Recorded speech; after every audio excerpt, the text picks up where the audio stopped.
Welcome to the Slop Temple. We pray this video helps. You start by ensuring the Pixel has at least 20% battery and a quick backup of settings if you want to revert changes. Open Settings, then Tap System, then Gestures or Navigation. This is where the Home button behavior lives. You're choosing between a virtual pill, classic 3-button layout, or full gesture navigation. Pick the option that fits how you move through apps. Once chosen, you'll immediately see different on-screen controls that determine how the Home button looks and reacts.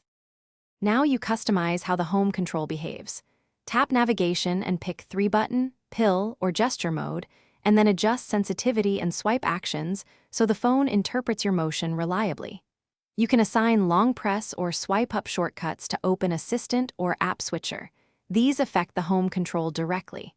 Make sure to test by pressing or swiping from the bottom to confirm expected responses. If you see lag, reduce animation or sensitivity to improve speed and recognition. Finish by confirming the navigation choice and living with it for a few minutes to ensure comfort and reliability. If the Home control is unresponsive, restart the phone first. That clears transient system UI issues. If problems continue, check accessibility and any third-party launcher settings that can override navigation. You may need to reset navigation settings or, after backing up data, perform a factory reset as a last resort. This step resolves deep configuration conflicts and restores.